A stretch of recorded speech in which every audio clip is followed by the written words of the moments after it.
Está começando mais um Castmunho. Meu nome é Evelyn Matos e nós temos esse podcast para falar de testemunho, testemunhar do que o Senhor tem feito nas nossas vidas, na vida, às vezes, do seu filho, como é o caso de hoje. A Beatriz está aqui, a nossa convidada, né? Sim. Para falar do que Deus fez na vida do Davi, o filho dela, que é neto do pastor. Tudo bem, Beatriz? Tudo, Evelyn. E você, como que tá? Tô bem. Que bênção. E fala um pouquinho assim de você, se apresenta pro pessoal que não te conhece. Bom, eu sou a Beatriz, sou casada com o Bruno, filho do pastor Rogério, da pastora Helene. E eu tenho um filho, Davi, hoje ele tem 8 anos, e vim contar hoje o testemunho dele de cura. Que legal. O testemunho do Davi é muito falado, assim, às vezes o pastor no culto fala um pouco do, né? Ah, meu neto, Deus fez tal coisa na vida do meu neto. Ou então ele sempre se emociona, né? Mas a gente nunca soube, assim, de fato o que aconteceu com o Davi, né? E quem acompanhou na época a trajetória, assim, de campanha de oração e tudo mais, eu já começo a me arrepiar. De campanha de oração e tudo mais, nossa, foi muito intenso. E era aquele suspense, né? Sim. A gente não sabia como que ia finalizar esse desfecho dessa história, né? Mas Deus entrou, colocou as mãos e foi poderoso. Conta pra gente, assim, como foi, assim, o planejamento do Davi, como que o Davi veio. Como foi essa parte?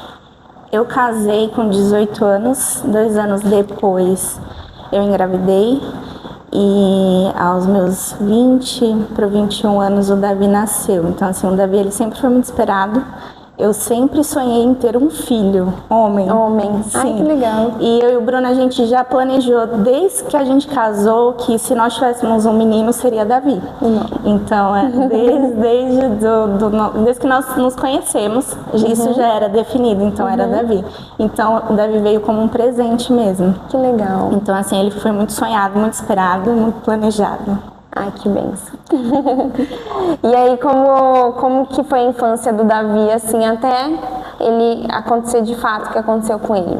O Davi, ele nasceu bem saudável, um meninão, bem grandão. Ele nasceu com mais de 4 quilos. Todo mundo falava, nossa, nunca vi um bebê tão grande. Quem conhece ele sabe que ele era muito esperto, muito ativo. Até hoje? Até hoje. Eu posso trazer ele aqui, o negócio pega fogo. Sim, mas ele também era um bebê muito bonzinho. Então, assim, às vezes as mães falavam assim, eu não consigo dormir, meu filho não dorme. Gente, eu nunca passei isso pelo meu filho. Ai, que legal. Nunca. Para não falar que nunca passei uma noite em claro, as noites que eu passei em claro foi as noites que ele tinha algum problema de saúde, então uma febre, algo assim do tipo. Mas dele dar trabalho, de não me deixar dormir ou de qualquer outro tipo, o Davi nunca me deixou para largar chupeta, essas coisas. Nunca tivemos nenhum trabalho. Ele sempre foi tranquilo. Que bom. E como aconteceu, de fato? E com quantos anos Davi tinha? Quantos anos Davi tinha e como que foi, assim? Sim. O diagnóstico do Davi veio quando ele teve 1 ano de idade, né? Então, o que nós percebemos? Que ele estava passando muito mal, vomitando muito, com dificuldade de respirar. A boquinha dele ficava roxa, a gente via que ele ficava mais fraquinho. E ele era um bebê, então ele não sabia falar muito o que estava acontecendo. E nós também, pais de primeira viagem, não sabia muito o que fazer, nem o que estava acontecendo. Então a gente levava no hospital. É uma virose, aí medicava. É uma bronquiolite, aí medicava. Até que chegou uma época que eu falei, gente, não tá normal. Ele tomou tudo, fez tudo que era prescrito. Sim. Só que aí ele não melhorava, ele nunca melhorava. E aí começou a piorar essas crises. Então ele colocava a mão na barriguinha, falava que estava com dor, a boquinha ficava roxa e aí já era um desespero, porque parecia que ele estava sem respirar. Nossa. E aí a gente decidiu levar ele no hospital que ele nasceu. Então a gente foi lá para São Paulo, chegando lá. A médica viu um exame de raio-x que a gente tinha feito em um outro hospital antes e de cara ela falou assim, o coração dele tá maior do que o normal. Nossa, e no outro hospital ninguém tinha falado nada? Não, ninguém percebeu. E, inclusive ninguém suspeitou que fosse algo cardíaco. E aí a gente já tomou um susto, porque quando a gente fala de coração, a gente já ficou assustado. Então ele já entrou na emergência. E aí já começou a fazer vários exames, a médica já solicitou leito em UTI, ela falou assim, mãe, a gente vai ter que internar. E aí internou. Nós ficamos uma semana na UTI e ele melhorou. Tomando as medicações, ele ficou assim, ótimo. Tanto que a conversa no hospital era pra gente descer pra enfermaria e da enfermaria seria alta. Então, nessa semana eu fiquei no hospital internada com ele e depois a gente iria pra casa. Esse era o roteiro. E o meu esposo, ele trabalhava, dormia em casa e nas visitas ele ia lá nos visitar no hospital. Sim. Mas peraí, desse período assim que o Davi começou a ter um sintoma de vômito e tal, até a ida nesse hospital que de fato ele internou, foi quanto tempo? Foi mais ou menos umas 2 semanas. Foi muito rápido. Sim. Nossa. Foi mais ou menos umas 2 semanas. E aí no dia 15 de outubro de 2018, ele deu entrada na UTI. Então ele entrou na UTI e fez as medicações, né, já tratando o coração e aí tentando investigar o que tinha acontecido para o coração dele estar num tamanho maior, aumentado do que para a idade dele. E aí fez todo um estudo, como era lá o hospital que ele tinha nascido, tinha um registro lá dos históricos do nascimento, então não era algo que ele tinha nascido com aquilo. Então começou a investigar. E nisso ele tomou todas as medicações e assim, era outra criança, já estava fazendo bagunça lá no UTI, né? E aí a gente feliz, tipo assim, vamos pra casa, vai ter que tomar medicação, susto, né? Mas vamos pra casa, né? E aí o médico falou assim, olha, ele tá tomando muito tempo medicação via oral, agora a gente vai colocar para ele tomar pela veia, né, intravenosa. E aí vai precisar colocar um acesso nele. Aí eu liguei, expliquei pro Bruno, pro meu esposo, aí o Bruno estava estudando enfermagem na época, falou assim, eu quero acompanhar o procedimento. Aí como o procedimento era pro outro dia, então ficou tudo combinado, que o Bruno iria acompanhar um procedimento, e aí ele veio cedo e acompanhou, só que na madrugada desse dia pro outro, né? Ele ficou na UTI quantos dias? Ele deu entrada dia 15? Ele entrou no dia 15, ele ficou mais ou menos uma semana. Acho que uns 5 dias. E aí, nesse 5º dia, ele tinha que fazer esse procedimento, que era colocar um acesso diferente, né? Que aí precisava ser numa coisa mais cirúrgica. E aí o meu esposo ia acompanhar. E aí ficou tudo marcado pro outro dia bem cedo. O Bruno se programou para ir e eu fiquei esperando. E aí o Davi teria que ficar de jejum. Então a última mamadeira dele teria que ser 3 horas da manhã. Então veio a mamadeira e aí eu fui acordar ele pra mamar. Desculpa. Não faz. E aí foi nesse momento que ele teve a primeira parada.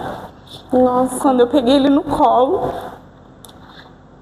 eu vi que ele estava incomodado, então eu acendi a luz. Eu falei, filho, tá tudo bem? E aí eu vi que os olhos deles começaram a revirar. Meu Deus. E ele se tremia muito e tentava me puxar, assim, puxar minha roupa. E aí eu apertei a campainha. Antes de eu apertar a campainha, a equipe já estava vindo, porque eles conseguem acompanhar, né? E aí eles me tiraram... Obrigada. Eles me tiraram do quarto e eu fui para uma sala de espera que tinha na UTI. E eu ajoelhei ali e eu falei, Deus, salva o meu filho. Mas assim, a impressão que eu estava tendo era como se o chão tivesse se aberto e eu estava caindo e não tinha onde eu me segurar. Imagina. E aí eu fiquei por muitas horas lá esperando, aí veio uma enfermeira e falou assim, mãe, tá tudo bem, a gente conseguiu estabilizar ele, a médica já vai vir conversar com você. E aí a médica veio conversar comigo. Nesse momento seu coração já deu uma acalmada ou não? Não. Ainda não viu ele, então tá bem. Não, enquanto eu não vi, eu não consegui segurar, e aí eu só conseguia falar, Deus, salva meu filho. E desesperada, assim, andando para um lado para o outro, e eu tava sozinha no hospital, só tinha um segurança lá na porta e ele me olhava, e aí ele começou a orar também, sem nem me conhecer, e eu ficava repetindo várias vezes, Deus, salva meu filho, salva meu filho. A enfermeira me deu um copo de água, e a médica veio falar comigo, e ela falou assim, mãe, o Davi teve uma parada cardíaca, A gente precisou entubar ele, porque ele é muito pequeno, o corpo dele não aguenta. Meu Deus. E aí, eu nunca tinha visto uma pessoa entubada. E ela falou assim, ó, quando você entrar na sala, você vai ver que vai ter um tubinho de respiração na garganta dele, para ele oxigenar. Ele vai respirar pelo aparelho, porque o corpo dele precisa descansar. Porque o nosso coração faz o processo dos outros órgãos funcionarem. E nesse momento o coração não pode trabalhar, então a gente tem que deixar o coração dele descansar. Então a função de respirar vai ser feita pela máquina e nós vamos monitorar. E aí ela tentou me acalmar, eu fiquei um pouco mais calma. E aí eu entrei na sala. E aí eu vi meu filho entubado. Foi muito forte pra mim, porque ele estava muito roxo e muito gelado. Muito. Literalmente parecia que ele havia morrido. E aí eu fiquei ali, sem saber o que fazer. E meu marido tava vindo, me mandando mensagem. Tudo bem? Como que tá? Tô chegando. Quê, né? Tô chegando. Porque o procedimento que ele ia fazer estava marcado para 6 horas. Então era 5 e pouco, ele já estava chegando no hospital. E aí quando ele chegou, eu tinha que dar notícia. E aí eu esperei ele subir para a sala de espera da UTI e aí eu falei para ele, Davi teve uma parada cardíaca e ele teve que ser entubado. E aí foi um choque muito grande para ele também. E aí nós entramos na sala, ele teve um momento dele também de desespero, né? E a gente começou a chorar e falar, Deus, por quê? O que tá acontecendo? O que a gente fez? Difícil assimilar tudo isso, muito. Foi muito difícil entender o que estava acontecendo. Eu tinha 22 anos, o Bruno tinha 20. A gente tinha 2 anos de casado. Meu Deus. Meu filho tinha 1 ano de idade. Então foi muito difícil assimilar tudo isso. E aí depois a gente teve que dar notícia pra família, que também foi outro baque, né? Então assim, todo mundo no primeiro momento se desesperou, todo mundo ficou abatido, e aí cada um queria dar uma opinião, e a gente lá sem saber o que fazer, era essa a realidade. E aí foi passando os dias e aí eu comecei a questionar Deus. Eu falei assim... E ele internado? E ele internado, entubado. Não dando respostas positivas, nada? Nenhuma. Ele não respondia positivamente a nenhum tratamento. E aí foi passando os dias e eu orei ao Senhor. E aí eu falei assim, Deus, por quê? Porque eu recebi tantas promessas na vida do meu filho. Por que está acontecendo isso? A sua palavra diz que o Senhor não é um Deus que mente. E eu não tinha resposta. Eu não tinha resposta, então eu me sentia assim, sozinha. E aí eu comecei a questionar Deus. Eu falei, não, eu me recuso a acreditar que o Senhor me enviou tantas promessas, que o Senhor enviou pessoas para profetizar na minha vida. O Senhor falou diretamente comigo para acabar desse jeito. Eu me recuso a acreditar, não é o Deus que eu sirvo. O Deus que eu sirvo não é esse. Sim. E aí eu comecei a chorar muito, muito, muito mesmo. E aí me veio uma música na minha cabeça e aí eu comecei a louvar. Que a música falava assim, quem tem promessa de Deus não morre não desiste não. E aí eu comecei a cantar essa música e a partir desse dia eu comecei a viver em cima desse louvor. Então quem tem promessa de Deus não morre. E aí eu peguei isso, agarrei isso como uma resposta de Deus pra mim. E aí eu fui vivendo dessa forma. Dia após dia, que parecia que o dia era infinito. Meu Deus. E aí a gente passava por vários processos. E ele entubado, ele teve pneumonia. Meu Deus. Por conta que junta a secreção, né? Por a máquina estar respirando. Então acumulou líquido no pulmão e aí tinha que aspirar todos os dias. Era terrível ver aspirando. Meu Deus. Que filme de terror. Sim. Toda vez que a físio entrava na sala, eu ficava na porta e eu evitava olhar, porque era agoniante ver fazendo a aspiração, mas era necessário fazer por conta do líquido. Mesmo assim, ele teve pneumonia, o acesso que ele colocou no bracinho direito. Não sei explicar direito o que houve, mas o braço dele começou a ficar roxinho, então começou a especular que poderia ser um trombo, uma trombose. E aí, dentro dessa possibilidade, se fosse realmente uma trombose e evoluísse, não conseguisse tratar, tinha um caso de amputação. Meu Deus. Então, assim, não tinha notícias boas, não tinha. Todo médico que entrava na sala não tinha notícia boa, era só ele não estar conseguindo responder. Ele não está conseguindo evoluir, vamos chamar o cardiologista, aí vinha um cardiologista, vinha outro cardiologista, e aí ele teve a segunda parada. Meu Deus. Mas até aí você não sabia ainda o que ele tinha, os médicos também não sabiam responder. Não, a informação que a gente tinha era que o coração dele estava inchado e não tinha força suficiente para bombear o sangue para o corpo, então os outros órgãos também não estavam recebendo sangue suficiente e o coração dele não tinha a função de apertar o músculo para bombear o sangue, porque ele estava aumentado, estava inchado. Então era essa a informação que a gente tinha. E não sabia o motivo, a causa. Então todos os medicamentos que ele tomava não fazia efeito. Então aí trocava de medicamento e não fazia efeito, e o quadro dele só ia piorando, só ia piorando. E aí nesse período, na segunda parada que ele teve, ele já ficou muito sensível. Então quando ele percebia, porque ele estava entubado, sedado, né, para ficar meio que um coma induzido. Mas ele percebia que a gente estava ali. Então, quando ele percebia que tinha alguém tocando nele, alguém mexendo nele, ele queria se reagir, ele queria se mexer.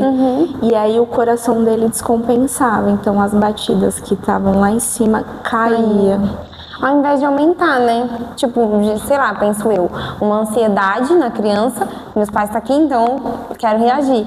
Aí você pensa que o coração vai acelerar, mas não, desacelerava. Fazia ao contrário, eu não sei explicar porque eu não sou da área da saúde, mas era ao contrário. Então, por exemplo, virar ele de posição era muito difícil, porque quando eu mexia nele, o batimento dele despencava. Então, o risco dele ter outra parada cardíaca era gigantesco.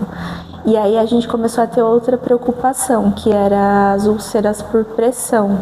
Porque de você ficar deitado na mesma posição, aí o corpo começa a juntar o sangue, né? E aí começa a ferir. E a gente tinha muito medo disso acontecer. E aí o hospital fez todo o processo, trocou colchão para o corpo respirar. Fez tudo que estava no alcance do hospital, assim, que Deus cuidou de todos os detalhes.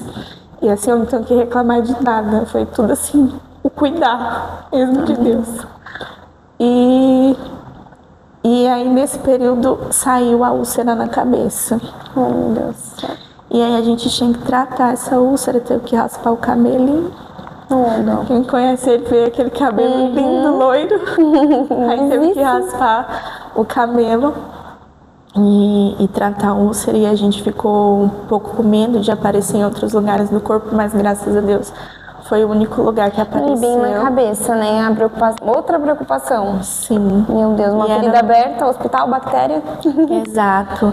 E também tinha a questão, igual você falou, do hospital. Vírus, bactéria. Então a gente só podia entrar no quarto de avental, de touca, de máscara. Não podia encostar muito nele. Se encostasse era álcool na mão. Então ele ficou por muito tempo assim. E aí nós tentamos uma extubação que fala, que é tirar ele da intubação para ver se ele reage, porque ficar muito tempo sedado também pode dar algum problema neurológico. Alguma sequela, né, no cérebro, muito tempo sem atividade. E aí o médico tentou tirar ele da intubação, mas ele não conseguia ficar. Meu Deus. E aí teve que entubar ele de novo. E a gente ficou mais um tempo. E aí ele fazia muitos exames todos os dias. Tirava sangue de manhã e de tarde, tirava raio-x de manhã e de tarde. Vinha, fazia ultrassom no coração, fazia tudo, todos os exames. E a gente E o não bracinho descobriu. que você disse, Dom?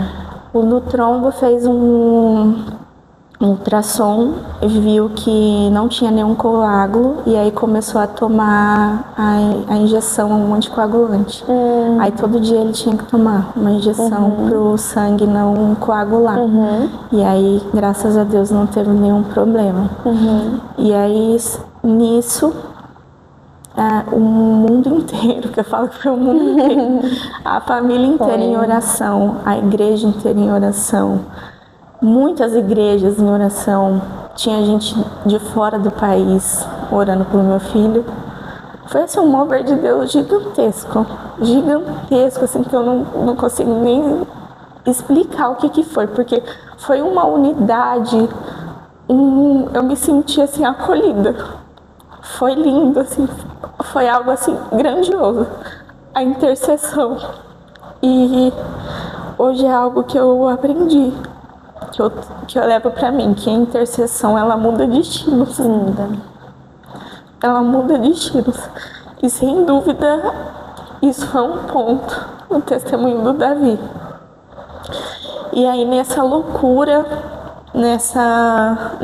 todos esses dias vivendo isso, todos esses dias de notícias ruins e nada melhorava, aí a médica falou assim, mãe, a gente vai fazer algo que a gente não costuma fazer, porque é regra do hospital ficar só um acompanhante aqui no quarto, mas chama o seu marido.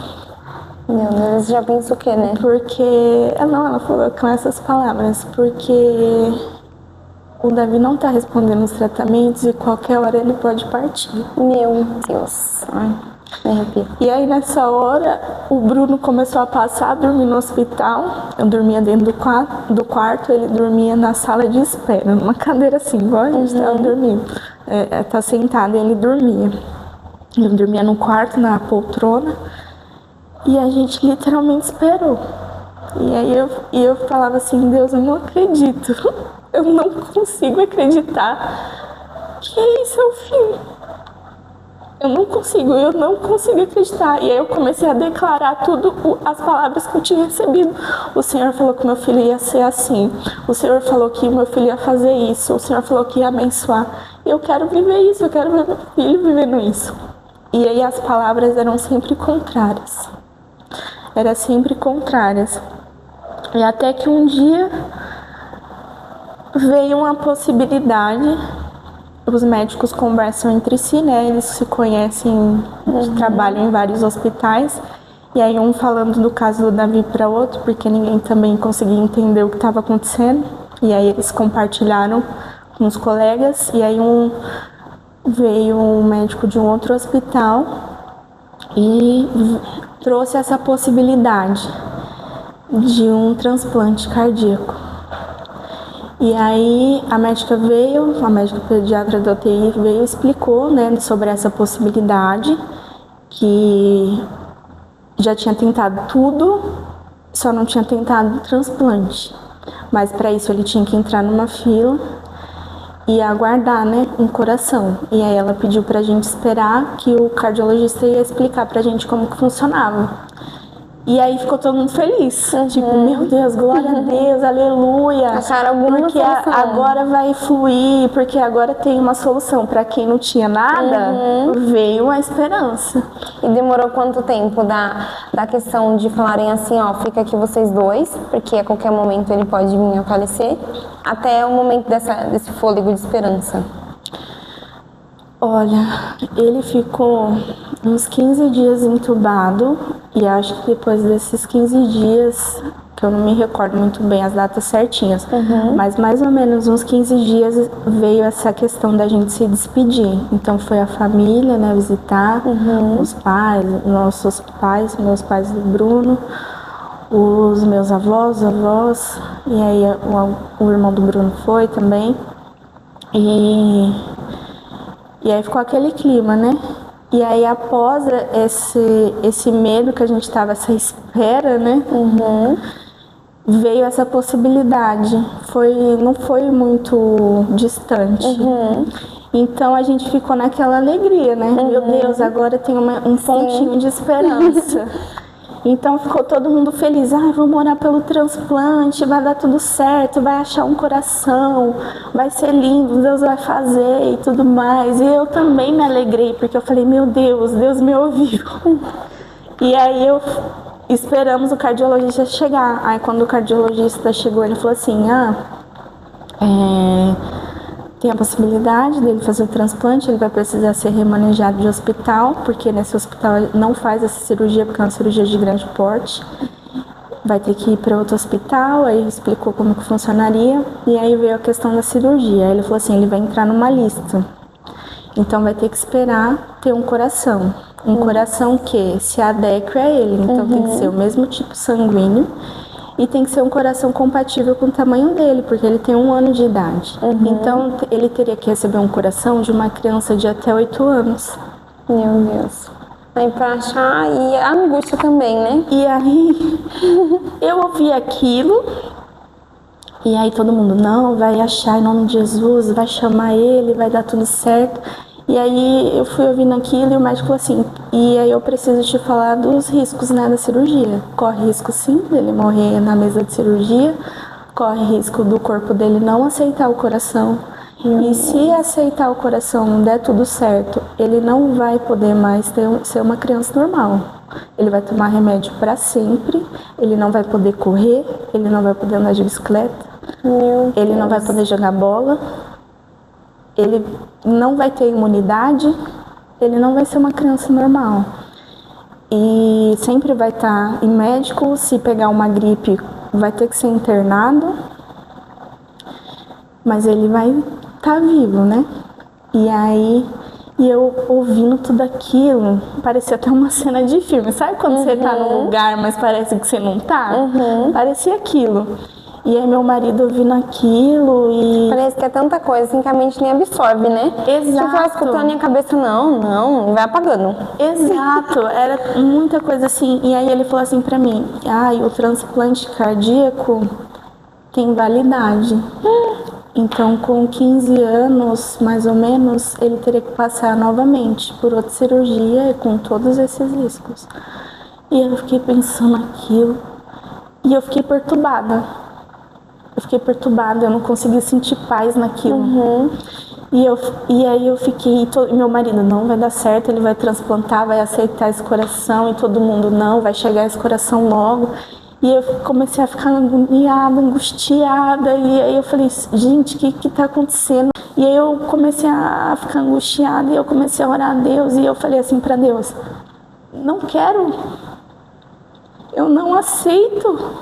Como que eu vou orar para uma criança de 8 anos morrer, para o meu filho viver? Não. Aí eu falei assim, indignadíssima, eu falei, Jesus já morreu, e Jesus é o suficiente. E eu fiquei repetindo isso, Jesus é o suficiente. E aí eu acho que eu fiz a oração mais sincera da minha vida. Eu falei, Senhor, seja feita a sua vontade.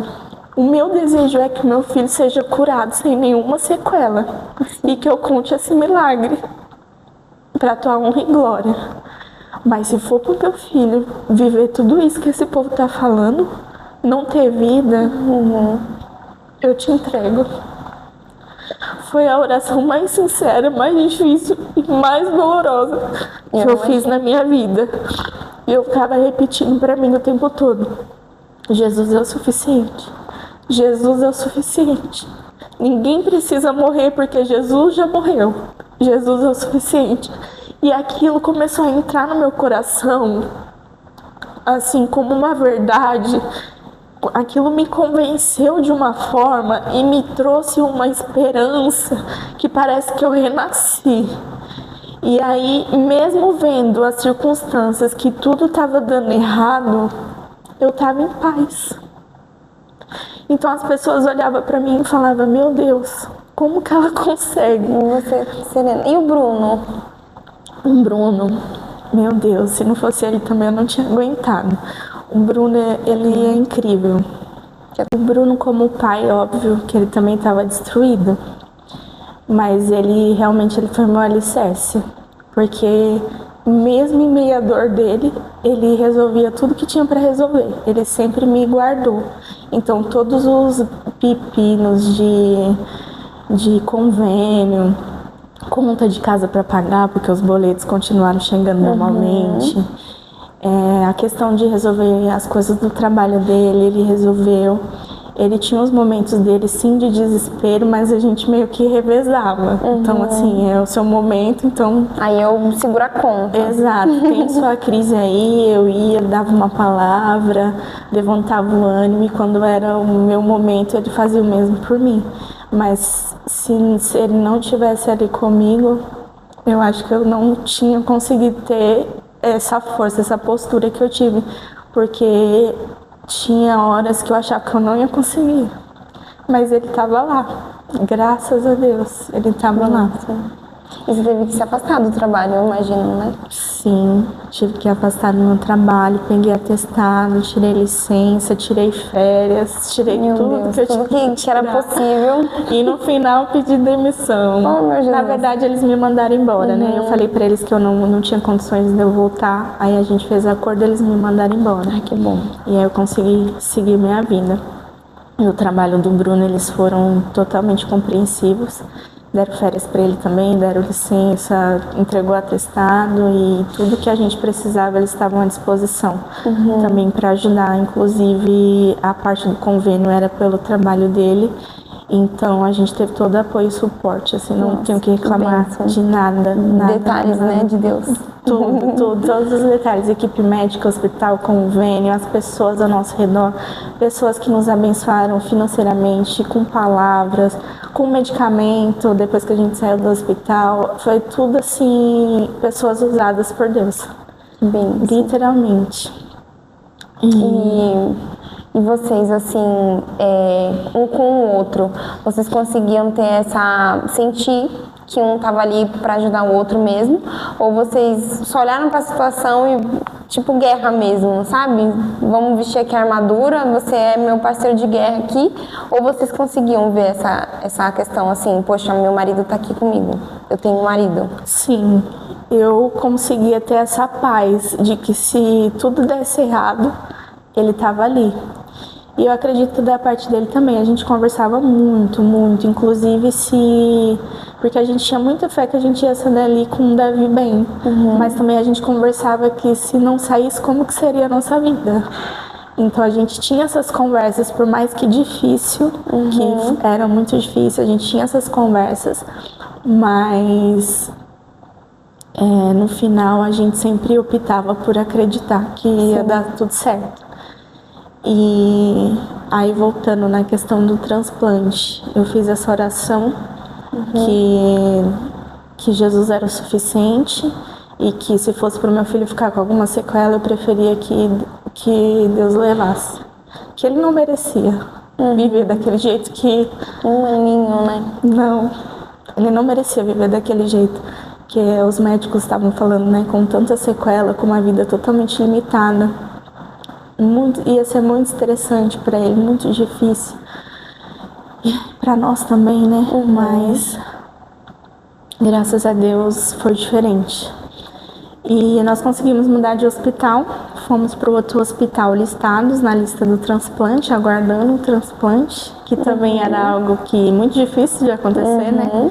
Então a gente foi para esse hospital, que era um hospital especialista em cardiologia infantil, então tinha todo o preparo e amparo lá para se ele tivesse mais algum problema. E aí quando a gente chegou nesse hospital, parecia que as coisas fluíram. E aí ele chegou lá, na primeira noite ele teve uma febre de 40 graus, que foi terrível. Eu nunca vi isso na minha vida. Colocaram um colchão lá ligado no ar-condicionado, que o colchão virava gelo. Você passava a mão assim, tinha gelo no colchão. Colocavam vários panos molhados nele para baixar a febre, para ver se conseguia baixar. E aí baixou a febre e ele entubado ainda. Aí precisava fazer exame, tinha que tirar ele da UTI. Aí era todo um estresse, tudo E era assim, sempre em oração. E nada de saber o que ele tinha. Nada de saber o que ele tinha. Aí veio a médica desse novo lugar, aí veio conversar com a gente, perguntar tudo de novo, bater o relatório do outro hospital, e aí fazer tudo de novo, refazer os exames, e aí veio um exame. A gente vai ter que fazer um cateterismo. O que é um cateterismo? A gente vai ter que tirar pedaços do coração do Davi para entender o que aconteceu. Meu Deus. Aí ele entra no centro cirúrgico. É um procedimento simples, assim, não é grande porte. Porém, no estado que ele estava, nada era simples. E tinha a questão da baixa dos batimentos, né? Exato. Nada era simples. E aí, tiraram, eu fiquei lá esperando na sala de pós-cirurgia, né?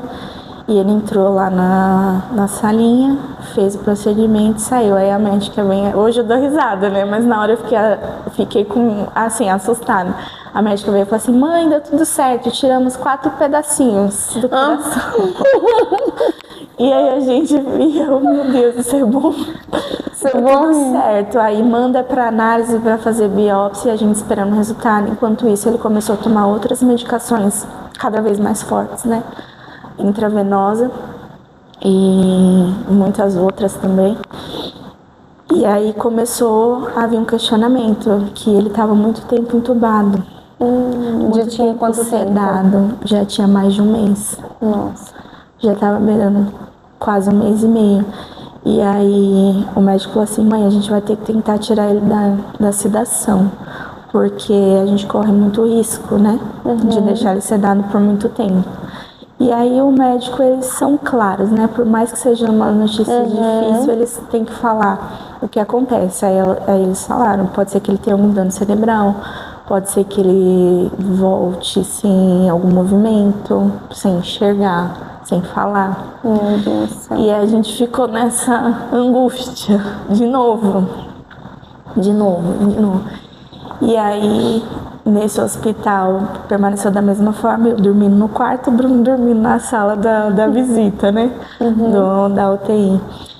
E aí a gente tentou tirar ele da intubação, foi tirando aos poucos, só que ele teve abstinência.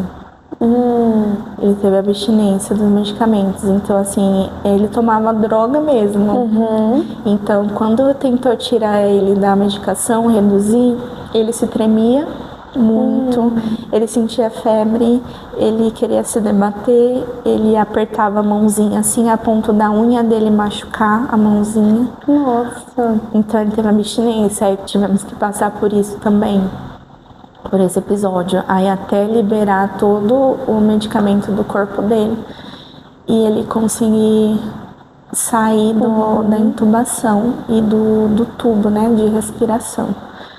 E aí quando o médico falou assim, quando ele acordar a gente vai tirar o tubo da respiração, porque senão ele vai ficar desconfortável e aí ele tem que respirar sozinho. Se ele conseguir respirar sozinho, a gente tira, senão vai ter que entubar de novo. E aí veio essa angústia, né? Ai meu Deus, meu filho vai acordar, ele tem que conseguir respirar sozinho. Se ele acordar, ele vai falar, ele vai andar, ele vai não sei o quê. E ficou nessa expectativa. E aí demorou uns 2 dias para ele conseguir reagir depois dessa medicação. E aí eu lembro que eu era bem de manhãzinha assim, e eu tava deitada, coberta na poltrona, e eu vi assim, mamãe. Meu Deus. E ele tava tentando levantar, assim, ó. Meu Deus. Gente, cheio de aparelhos. Cheio de aparelhos, sem entender nada. Assim, ele já tinha tirado o tubo, né? E tava esperando só ele reagir mesmo. Já tava respirando pelo tubinho, só pelo catéter. E aí, ele, mamãe. Aí eu pensei que eu tava sonhando. Aí eu olhei assim pro lado, ele tentando levantar no bercinho, só que ele não conseguia. Aí eu apertei a campainha, a enfermeira veio, a enfermeira, bom dia, Davi, que bom que você acordou, que olhos lindos. E aí já começou a brincar com ele, eu falei, Deus, obrigada. Aí liguei pro Bruno, falei, por favor, deixa meu marido entrar. Parecia que tinha sido só uma gripezinha, né? Do jeito que a enfermeira reagiu, assim. Sim, e aí eu falei lá pro segurança, por favor, meu filho acordou depois de 1 mês e meio, deixa meu marido entrar. Ele, tá bom, vou deixar. Aí a gente entrou, comemorou, deu a notícia pra família. E aí foi assim, uma bênção. E aí, mas mesmo assim, tinha os outros poréns, né? E aí, então a gente sabia que falando ele tava. Mas aí a gente percebeu que o olho direito dele tava muito torto. E ele não conseguia ficar em pé. Então eu fiquei com medo. E eu falei, meu Deus do céu, será que meu filho não vai mais andar? E aí começou a vir aquela ansiedade, aquele medo. E mesmo eu querendo acreditar que Deus ia curar 100% sem sequela, mas do mesmo jeito com aquela angústia de, meu Deus, será que ele não vai conseguir? E aí veio o fisioterapeuta e falou, mãe, ele ficou muito tempo, né, sem... Ai, vou ter pausa. Aí ele começou a fazer a fisioterapia, né, o fisioterapeuta falou assim, mãe, é difícil mesmo, que ele ficou 1 mês e meio deitado, sem movimentar, sem andar, então vamos manter a fé, né? Não vamos perder a esperança, vamos fazer os exercícios. Aí ele começou a fazer os exercícios com o fisioterapeuta deitado, o fisioterapeuta colocou ele em pé. E o engraçado é que o fisioterapeuta, ele também tinha uma deficiência na perna, né? E aí ele colocava o Davi em pé e o Davi dobrava a perna, não conseguia ficar em pé. Aí ele, vamos, Davi. Aí quando o Davi ficava em pé, ele, você tá melhor do que o tio. Aí todo mundo dava risada.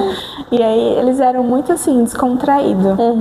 Não ficava um clima muito pesado, assim, dentro do hospital. Também fizemos várias amizades lá dentro do hospital com outras famílias. Oramos por outras famílias, as famílias oravam por nós. Passamos Natal e Ano Novo dentro do hospital. Então, assim, foi... Então aí já tinha uns 2 meses, né? Porque ele entrou em outubro. Sim.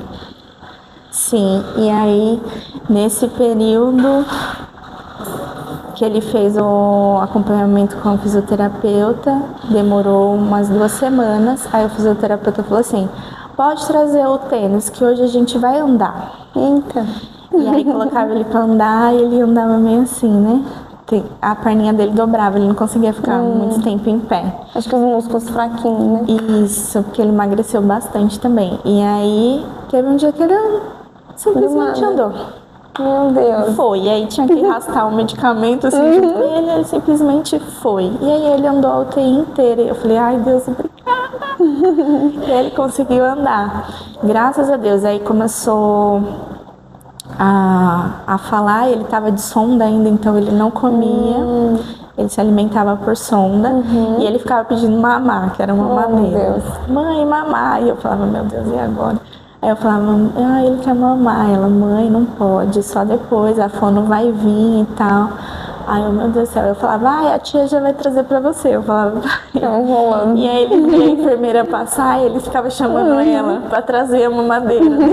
Tipo essa daí que vai trazer? Ele ficava chamando ela. E aí dava uma dó, assim, engordava meu coração, mas tinha que esperar, né? Não tinha que fazer. E aí, só depois que ele voltou a andar, que ele começou a falar bem, que ele já tinha saído do catéter da respiração, aí veio a fono, para ver se ele estava conseguindo mastigar, aí deu água para ver se ele estava conseguindo engolir, e aí deu a mamadeira. Depois que viu que ele conseguiu mamar, tirou a sonda, né? Conseguiu mamar. Não, na verdade ele mamou de sonda, aí depois que viu que ele conseguiu engolir sem engasgar, sem nada, aí tirou a sonda. E aí deu comida, ele comeu comida mesmo. Aí eu falei, mais uma vitória. E a gente foi só contando as bênçãos, fez uma lista, né? Foi contando as bênçãos. E nesse tempo tinha sinais, assim, alguém vinha trazer uma palavra de Deus, assim, pra... Muitos, o tempo todo. O tempo inteiro. Inteiro. Meu sogro, ele ia lá todos os dias, fazendo chuva ou sol. Todos os dias ele estava lá orando, intercedendo. Todos os dias nós recebíamos palavras pelo WhatsApp, né? Por todos os meios de comunicação a gente recebia. Muitas pessoas, minha família ia, né? Levava roupa, às vezes levava até um chocolatinho.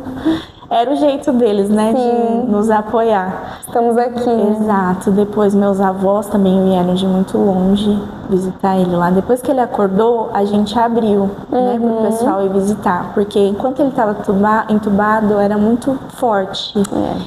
E aí a gente quis também guardar um pouco a vida dele, né? Não queríamos que as pessoas lembrassem dele se alguma coisa acontecesse daquela forma. E aí depois que ele acordou, a gente abriu pro pessoal visitar. Então o pessoal foi no hospital, visitou, brincou com ele recebeu vários presentes. Tanto que no hospital ele ganhou brinquedinhos. Então no hospital tem algumas fotos dele brincando com os brinquedinhos no hospital. E aí, nesse período todo lá, né? Cheio de eletrodo, catéter no pescoço. Mas ele estava feliz da vida. O Davi, ele nunca reclamou de nada. Nossa. Nada. Um catéter aqui no pescoço, ele nunca tentou tirar. As coisas grudadas no peito, no pé, no dedo, na mão, ele nunca tentou tirar. Então, quando eu falo que ele é uma criança muito tranquila, é disso. E ele sempre muito feliz, sempre brincando com os brinquedinhos dele. A hora do remédio, tomava o remédio. Tranquilo, sem choro, sem show, sem nada. Tomava o remédio. Olha, a tia veio dar o remédio. Ele já abria a boca para tomar o remédio. E era assim. E aí, depois disso tudo, a nossa luta era para ele sair da medicação, da veia. Porque ele não estava conseguindo ficar sem a medicação na veia, que era a medicação pro coração mesmo. Porque aqui que o médico explicou para nós, de forma assim, bem leiga, que foi o que eu entendi. De 100% da força do nosso coração, a gente nasce 100%. Aí no decorrer da vida vai diminuindo, até o dia que para e a gente vai para a glória. Aí a do Davi de 100% chegou a 9%. Meu Deus. Então ele foi listado para o transplante. Ele entrou na lista de prioridade de transplante. E a gente estava lá no hospital esperando esse transplante. E aí ele foi reagindo bem, só que por conta da medicação. Se tirasse ele da medicação, ele já descompensava. Então ele meio que ficou dependente dessa medicação. Aí tinha outro porém. Aí nós tivemos que ficar orando, clamando a Deus e manda mensagem pro povo. Ora aí agora para sair da medicação. Levanta um clamor. Aí a igreja levanta um clamor. Glória a Deus pela igreja. E a igreja levanta um clamor. E aí ele conseguiu sair da medicação. E aí veio o resultado do exame do cateterismo, que descobriu que ele pegou um vírus chamado parvovírus B19. Parvovírus B19. Isso, que é um vírus que você pega no ar, igual o Covid. Você respira, ele entra no seu corpo. E ele geralmente se aloja em órgãos. E escolheu alojar no coração. Então ele inflamou o músculo cardíaco e inchou. E aí o coração não tinha força para contrair o músculo e bombear o sangue para o corpo. Então a gente descobriu depois de quase 2 meses que esse era o motivo. Aí a gente começou a tratar. Aí mudou todo o tratamento, né? Aí mudou o tratamento. Aí tirou ele da dependência da droga e começou a incluir outras medicações. E aí dentro dessas medicações também tinha que reconstruir a imunidade dele, porque ele estava com 0 imunidade. E aí a gente ficou mais um tempinho na UTI, depois a gente foi para pediatria. Na pediatria já era um pouco mais, não tinha aquela tensão de UTI, né? Então ele podia brincar, tinha brinquedoteca, ele podia andar livre. Então ele ficava mais à vontade, ele já comia sozinho, não precisava ficar sempre na cama, então ele podia andar no corredor, tinha uns brinquedinhos, ele podia brincar. Então a gente estava bem, porém a gente ainda estava dentro do hospital, entendeu? Estava vivendo no hospital. E aí a gente ficava dependendo dessas respostas. Aí ia fazer exame, voltava do exame, esperava o exame. Ainda não tá bom. Aí fica mais uns dias. Repete o exame. Olha, ainda não tô gostando do resultado. E enquanto isso, na fila do transplante. Eu ia perguntar isso agora. Na fila do transplante, eu crendo com todas as minhas forças que ele não ia precisar desse transplante. E aí eu falava pra minha mãe, falava pro Bruno e falava, não, a gente tem que orar pra ele não precisar. E aí a gente começou a orar em cima disso. De que ele ia ser curado com o coração dele. Deus ia fazer, ia restituir, ia restaurar o coração dele. E aí eu voltava... Ia ser completo, Exato, e eu voltava naquela tecla, Jesus é o suficiente. E aí nisso, dos possíveis...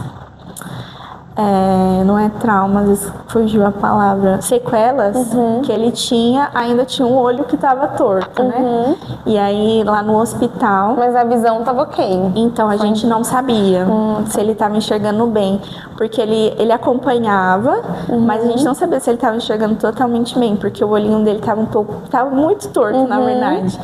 E aí... a gente ficou preocupado com isso, mas era algo que o médico falou que a gente tinha que ver fora, ambulatorial, né? Fora do hospital. Não era algo tão grave. Fez os primeiros atendimentos no hospital, mas que era para fazer algo ambulatorial, junto com o oftalmo e tudo mais.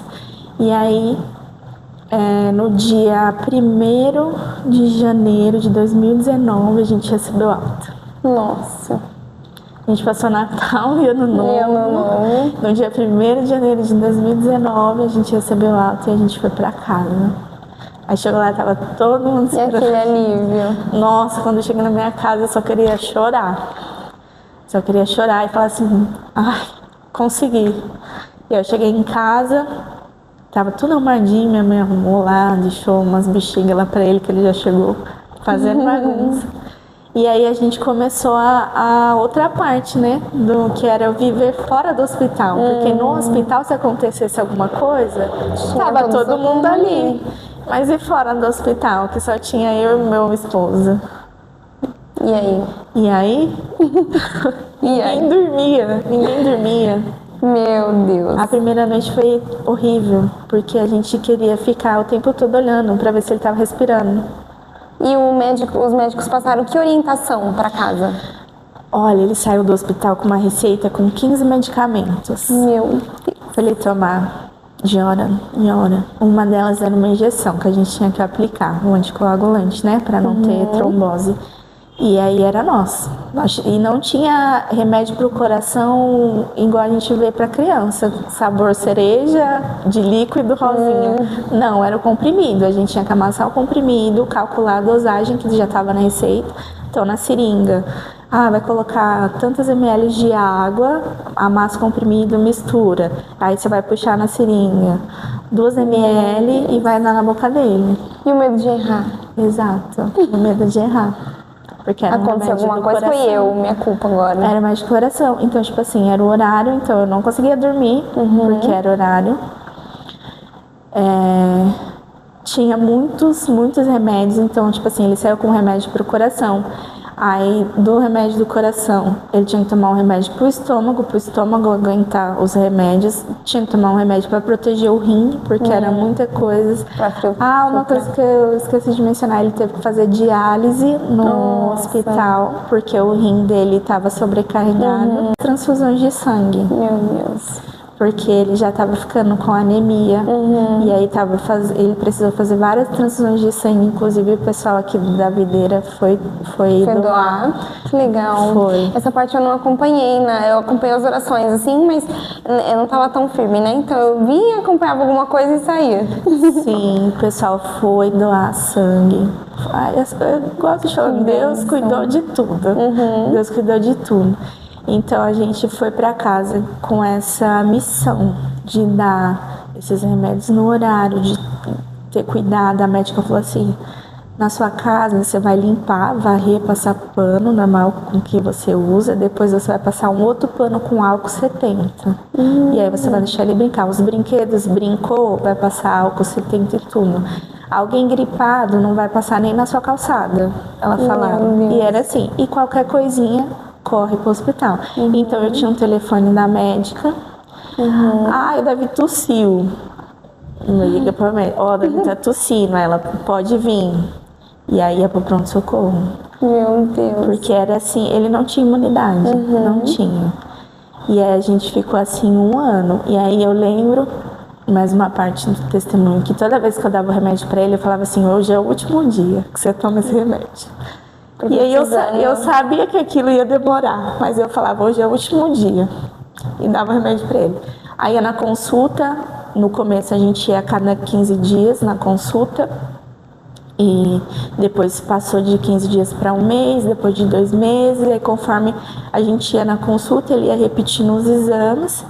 E aí com menos de 3 meses, acho que com uns 2 meses no máximo, ligou do hospital, falou: mãe, eu preciso que você traga o Davi no hospital pra gente refazer os exames. Aí eu falei: tá bom. Aí chamei o Bruno.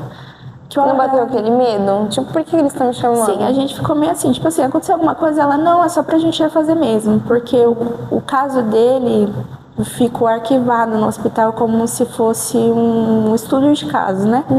Porque como foi difícil de entender o que estava acontecendo, aí eles até perguntaram se podiam deixar como para estudar mesmo na faculdade, essas coisas assim. Aí eu falei que poderia, que não tinha problema. Aí me explicaram que não ia passar nenhum dado dele e tal.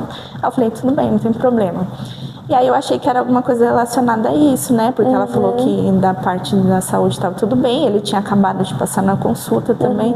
Aí a gente foi. Aí quando chegou lá no hospital, ele refez todos os exames e a gente entrou na sala da médica, e não era a médica dele.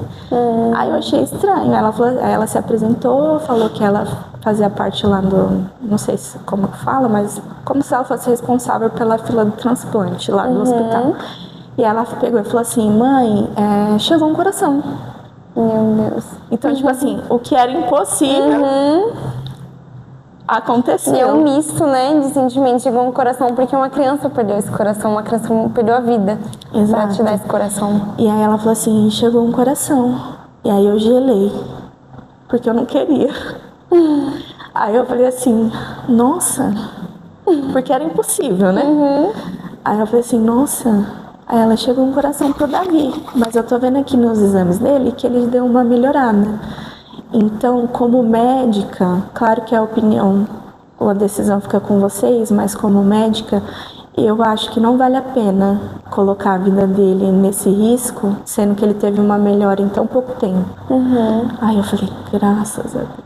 Era o que eu precisava ouvir. Era o que eu precisava ouvir. Aí ela falou assim: a gente vai manter ele ainda na fila do transplante e vai acompanhar ele no ambulatório, mas esse coração já vai para outra criança. Aí eu falei: amém, glória a Deus. E a gente saiu de lá, tipo assim, impactado, porque era impossível, mas Deus fez. Deus fez. E me deu a opção de escolher. Vai confiar agora na minha mão 100% ou não vai? E eu falei: gente, o que tá acontecendo? Assim, na hora a gente fica meio extasiado, mas hoje, quando eu começo a relembrar e analisar, eu falo: gente, como Deus é grandioso, porque Ele me deu a opção de escolher. E aí eu permaneci, Jesus é o suficiente. E aí a gente foi pra casa, continuou o tratamento por 1 ano, por 2 anos, por 3 anos, e aí cada consulta a medicação ia diminuindo, mas nunca acabava. Aí diminuía a dosagem, tomava 5 ml, aí ia pra 4, aí no outro mês ia pra 3,5. Meu Deus. E aí, com conta-gotas, né? Sim, e nunca tinha fim. Eu falava: ai, doutora, quando que isso vai acabar? Ela: não tenha pressa. É um processo. E eu: amém, Deus, é um processo. E a gente foi indo. E aí, essa questão que eu falava assim: ai, hoje é o último dia, eu acabei esquecendo. Aí teve uma hora que eu não falava mais que era o último dia, porque virou minha rotina. Minha rotina. Aí teve um dia, depois de... quando ele tinha 5 anos, a gente foi na consulta, ele já estava com a dose mínima. Aí ela começou a tirar os remédios. Aí tirou 1, tirou 2, tirou 3. E aí eu comecei a lembrar, né, que eu tinha esquecido, que eu não orava mais, porque eu tinha acostumado tanto com aquela situação. E eu falava assim: gente, como que eu parei de orar por isso? E aí Deus falou assim no meu coração: eu não esqueci. Ele não esquece. E aí começou a tirar os remédios, e aí antes dele completar 6, ele ficou sem tomar. Aí ele ficou sem repetir os exames. Aí a gente começou a repetir um pouco mais perto um do outro. Repetiu os exames, não mudou, não perdeu nada do que ele tinha evoluído. Não, e isso ele já tinha recuperado a função do coração dele. Estava um pouco grande ainda, porque o órgão estava inchado, né? E ele ainda era pequenininho. E aí, mas a função do batimento já tinha recuperado. E aí a médica liberou ele para fazer atividade física. Aí ele quis fazer o quê? Jiu-jitsu. Oh, meu Deus. Meu Deus do céu. Você quer testar esse coração mesmo, né, menina? Foi fazer jiu-jitsu. Aí a médica liberou ele pra fazer atividade física, foi fazer jiu-jitsu. Nunca passou mal, nunca teve nada. E começou toda a consulta, fazia exame, cada vez melhor.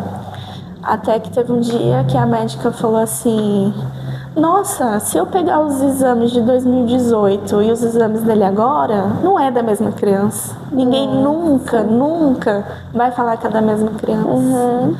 Aí teve uma situação que a gente teve que passar com outro médico e ele falava assim: se você não me trouxesse esse exame aqui e me mostrasse, eu não ia acreditar que era a mesma pessoa.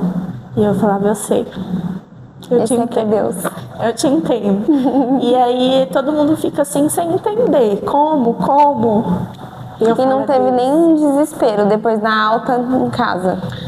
Toda vez que ele passava mal era um desespero, porque eu achava que ele ia passar muito mal. Então a gente já saía correndo pro hospital. Então a gente chegava lá, ele já passava na emergência, o pessoal já até conhecia ele. Ele já passava na frente de todo mundo, já ia pra emergência. Aí chegava lá, via o que estava acontecendo. Às vezes a médica dele não estava no plantão, ligava para ela. A médica que atendia a gente ligava para ela, conversava, via o que tinha que fazer, elas se entendiam lá por telefone, aí atendia seguindo a forma dele. Mas toda vez, até hoje, quando ele passa um pouco de mal, dá um frio na barriga, sabe? A gente fica com medo de receio, mas eu permaneço, creio que Jesus é o suficiente. Jesus é o suficiente. E aí, no final do ano passado, a gente recebeu alta. Então ele já está 2 anos sem tomar nenhuma medicação. Que bênção. E a gente agora vai a cada 2 anos para repetir os exames para ver como que ele tá. E lembrei de um ponto importante agora que eu não podia ter esquecido, mas lembrei. A gente saiu em 2019 de alta, dia 1º de 2019. 2020 veio a pandemia. Então a gente não tinha consulta, porque a gente não podia ter atendimento presencial. Então era online pelo WhatsApp, nem tinha consulta online, mas a médica me ligava só para saber se estava tudo bem, né? E o cuidado era redobrado, né? E aí quando terminou essa fase mais complicada do Covid, né? isso, que aí começou a voltar os atendimentos, a gente voltou na médica. E aí ela falou assim, a gente conversava muito, né? Como tá o Davi e tal? E a gente, graças a Deus tá tudo bem. Ela, Davi, você é uma bênção, você melhorou e tal. Aí ela falou assim, muitas crianças no Covid, a gente recebeu algumas crianças no Covid com a mesma coisa que o Davi. Olha. Aí eu falei assim, nossa, porque era difícil achar. Eu mesma nunca tinha ouvido ou escutado alguém falar que tinha esse problema. Ela falou assim, só que algumas delas a gente conseguiu tratar com o que a gente fez com o Davi. Olha. E aí eu fiquei pensando assim, gente, como Deus é. É aquela coisa, né? Um tem que servir de cobaia para curar outros. Exato. Nossa, que cuidado, né? Então, assim, tudo se encaixa. Depois de muito tempo a gente consegue analisar. Então, tipo assim, às vezes o que eu questionava lá no começo, por quê? Pra quê? Por que eu fiz de errado, né? E aí as coisas vão acontecendo. Então, tipo assim, aconteceu tudo isso com ele, ninguém sabia como tratar, foi descobrindo, foi fazendo tratamento, foi anotando, foi protocolando. E aí chegaram outras crianças, talvez não tenha sido o mesmo tratamento, mas tiveram base no que aconteceu com ele. E através do testemunho dele, porque querendo ou não é um testemunho registrado medicamente, né? Conseguiram tratar outras crianças. Então, falam como Deus é poderoso. Que bênção. Como Deus é poderoso. E aí, fora um pouco do hospital, também teve a transformação no povo que estava do lado de fora. Né? Então, tipo assim, a igreja evoluiu, a igreja se conectou, a igreja se juntou em unidade, em oração, e era povo orando de meia-noite nas casas, era o povo orando no WhatsApp, mandando um áudio de madrugada, era gente fazendo célula e oração, e era oração no culto, oração no Brasil, fora do Brasil, em várias igrejas e várias religiões. Então, assim, houve um mover de Deus assim no meio da igreja, no meio das pessoas, as pessoas se comovendo, as pessoas se achegaram mais nessa questão de oração, de intimidade fé, com né? Deus, de avivamento, de fé. As pessoas da minha família teve conversão, começou a acreditar, a aceitar Jesus. Quem estava desanimado foi avivado. Então, tipo assim, o testemunho do Davi foi um marco. Teve a minha vida, eu acredito também na vida da minha família. O antes do Davi e o depois do Davi. É nítida a transformação. Que bênção. É nítida. Nítida. Que bênção. Deus é maravilhoso. É aquela coisa, né? Deus usa às vezes as coisas ruins para transformar em coisas boas, né? E Ele tá ali o tempo todo. Exato. É aquela questão, né? Que com Jesus até a maldição vira bênção. Até a maldição vira bênção. Exato. E é isso, aí hoje ele tá com 8 anos de idade, não toma nenhuma medicação, nada, super bem, vai super bem na escola. Fez no final do ano passado, o olhinho dele voltou ao normal, né? Que ele fez. Eu ia te perguntar isso agora. A gente saiu do hospital, fez tratamento com oftalmo. O certo seria ele passar por uma cirurgia, porque um nervo que movimenta o olho, ele morreu, digamos assim, ficou inválido, né? Que chama nervo pálido. Então ele não se movimenta. Então o certo seria ele passar por cirurgia para, não sei como que eles iam fazer, mas ia voltar pro lugar. Só que a cardiologista falou, de jeito nenhum, não vai passar por cirurgia. Aí a oftalmo falou assim, vamos fazer o básico, vamos botar o tampão no olho que tá certo, para forçar o outro a voltar, mas provavelmente ele precisa de cirurgia, pois voltou só com um tampão. Olha. E ele enxerga perfeitamente bem. A gente fez o exame no ano passado, ele dilatou, fez tudo certo. Consta no exame que o nervo dele não funciona, E tá lá, mas o olho no lugar. olho no lugar e enxerga super bem. Então, luta jiu-jitsu, enxerga super bem, vai super bem na escola. Super assim, não sei se você já viu aqui na igreja, orando, falando no ele microfone. É uma bênção. Quando ele está, a gente vê ele correndo. Sem turma, Coração e correndo, é gritando, é pulando. É assim, graças a Deus, pra glória do Senhor. Ninguém, quem olha, ninguém... Não, se eu não contar, ninguém imagina. Ninguém imagina. Ele tem 0 sequelas. Pra não dizer que ele não ficou com nem nada, ele tem uma cicatriz na barriga, que foi do dreno da diálise, e a cicatriz na cabeça, que foi da úlcera. Que aí não nasceu mais cabelo, né? Onde ficou. Mas aí o cabelo dele cola, não dá pra perceber. Foi o que... Nem a cicatriz da intubação? Não tem? Não tem. Meu Deus, que bênção. Não tem. E dizem que a intubação também corre o risco da voz, né? Sim. Prejudicar. E ele? Não. Nada. Graças a Deus. Esse aqui é Deus. Isso é Deus. Tem algumas perguntas aqui do pessoal do Instagram. Bora. O pessoal deixou aqui. Algumas provavelmente você vai ter respondido conforme contou a história, né? A primeira, qual foi o seu maior desafio durante todo o processo como mãe no hospital? Meu maior desafio era ver ele naquela situação. Tinha dias que eu queria falar assim, Deus, troca de lugar. Põe eu. Tinha dias que eu tava tão agoniada que eu queria arrancar tudo aquilo dele, pegar ele no colo e ir embora. E a vontade de abraçar, né? E eu não podia pegar ele no colo. Não podia. Demorei muito tempo para poder pegar ele no colo. Para ver os olhos dele, ouvir a voz. Então isso me matava, assim, me angustiava muito. Eu acho que essa foi a pior parte. Saber também que qualquer momento ele poderia partir, porque apesar de saber que isso não era algo que estava no meu controle, que era a vontade de Deus, né? Que se Deus quisesse levar, estava no controle dele, não meu. Eu sabia que tinha essa possibilidade, ainda mais com as circunstâncias. Mas essa questão de eu não poder controlar a situação é muito ruim. Me deixava muito mal. Tem um louvor que fala, né? Fugiu do meu controle. E logo me assustei. Porque quando a gente tá no controle, a gente tá ali. Tá segura. Exato. Mas quando depende de Deus, a gente não sabe qual é a vontade do Senhor, né? Exato. E quantas mães não já passaram por isso e não tiveram seus filhos de volta? Exato. Né? Exato. E uma outra coisa que eu me recordo, que não, assim, eu falo do meu testemunho mesmo. Eu sempre fui de planejar, de planejar minha vida, de organizar, de controlar mesmo. Porque controlando a gente sabe meio que esperar, né? Se sair alguma coisa fora, pelo menos você consegue lidar com a situação, porque você meio que já está esperando.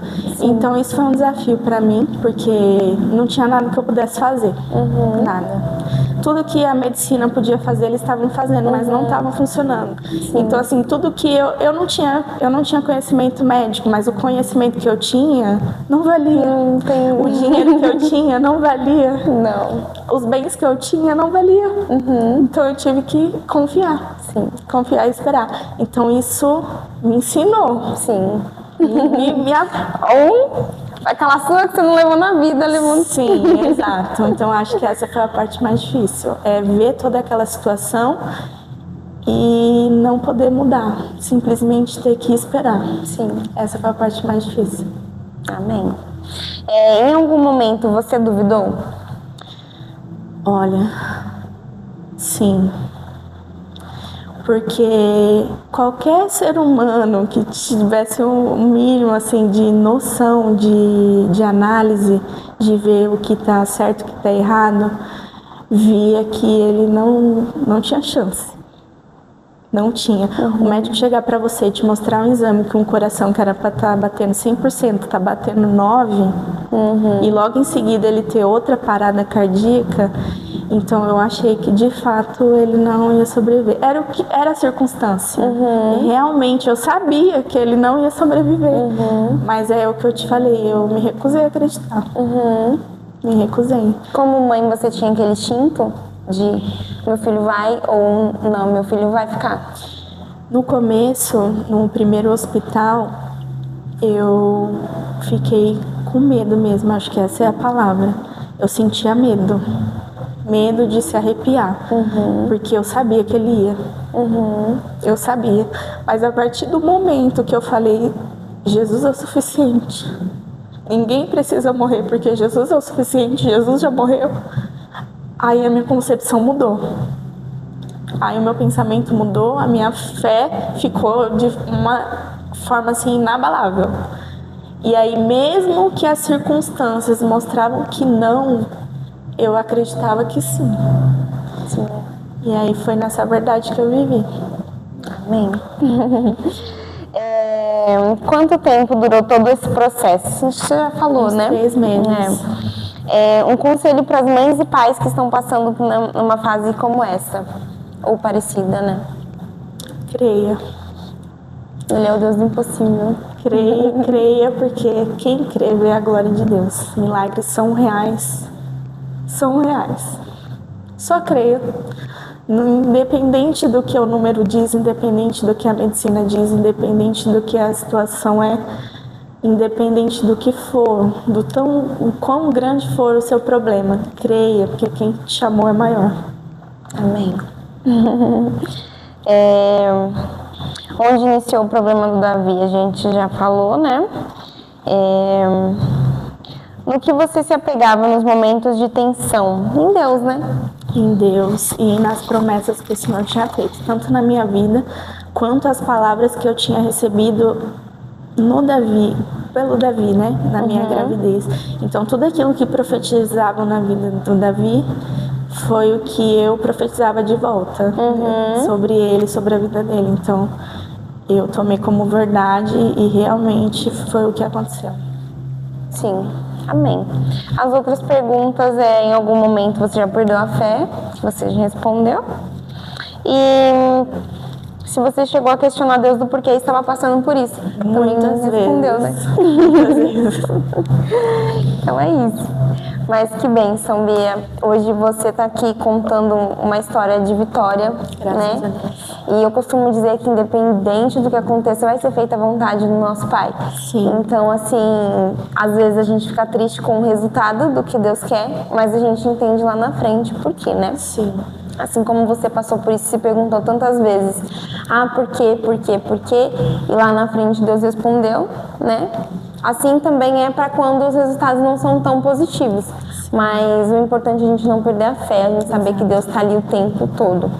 E assim como a Beatriz testemunhou aqui, né, sobre a vida do pequeno Davi, você também pode testemunhar alguma coisa que Deus fez na sua vida, alguma coisa que Deus fez na vida do seu filho de repente, tá? Então é só você entrar em contato com a gente no direct, que a gente vai estar analisando a sua história e tudo mais, e a gente vai marcar para vocês virem aqui testemunhar. Estou em busca, inclusive, de alguém.